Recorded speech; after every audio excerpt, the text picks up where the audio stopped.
In my last video, I talked about games being stuck in development for a long period of time. This week, I'd like to talk about something similar, yet different. There are times when a game is released in relative obscurity, but it explodes in popularity to the point where it seems that everyone and everything is talking about the game. It becomes the hot craze to play or talk about the game, and to try and theorize about it. Then comes the inevitable burnout. After such a huge time on the top, the popularity fades, and, although the game hardly ever crashes and burns, it never regains the popularity it once had. Why do gamers experience burnout with certain games, and, in some cases, franchises as well? Is there anything that game developers can do to help mitigate the burnout? Or does this issue lie solely within the fan bases of the game's franchises themselves? I'd like to do my best to try and answer that question. So without any further delays, let's begin to examine the effects of popularity and burnout amongst the gaming community.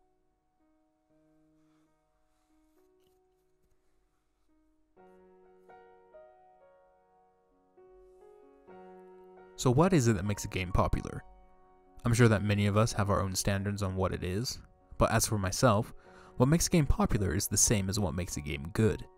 It's a fair challenge, it tells a good story, has great characters, introduces new ideas into gaming convention, or reinvents pre-established ones, and of course, makes the one playing it have a blast.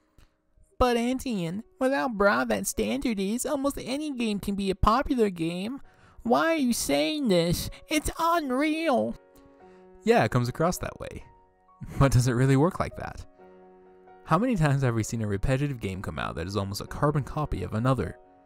It's a very common occurrence, and although these games do sell a lot, they are not necessarily popular. Call of Duty is probably one of the bigger examples of this. You could go through most Call of Duties, and very little gameplay changes between them. Sure, Call of Duty can introduce something new every once in a blue moon, like they did with Nazi zombies, but really, pick up any Call of Duty, and you'll have played them all. But I'm not here to talk about the problems with the Call of Duty series' habit of being repetitive. I'm here to talk about popular games.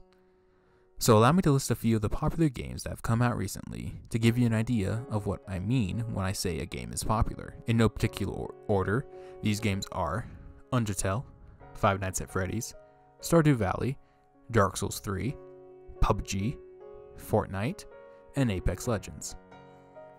Obviously, I could break down why each of these games are popular on their own using the standard I established, but I have no intention of doing that.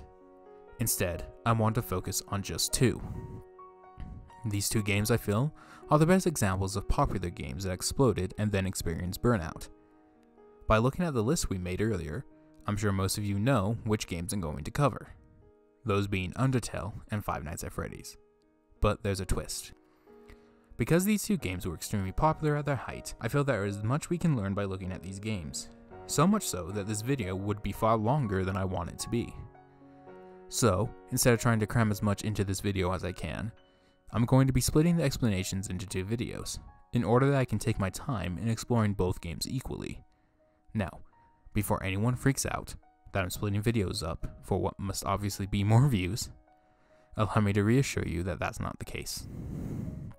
There's a lot of information to try and cover when discussing their popularity and burnout, and I don't want to do either of them a disservice by trying to discuss them all within a limited time frame. So with that being said, if everything pans out, you can expect the Undertale video to be up next Friday, with the video on FNAF coming the Friday after that. Yes, this means I will be breaking the norm and posting once a week for a while. Now, allow me to close this short video simply by saying, I'll see you guys next week.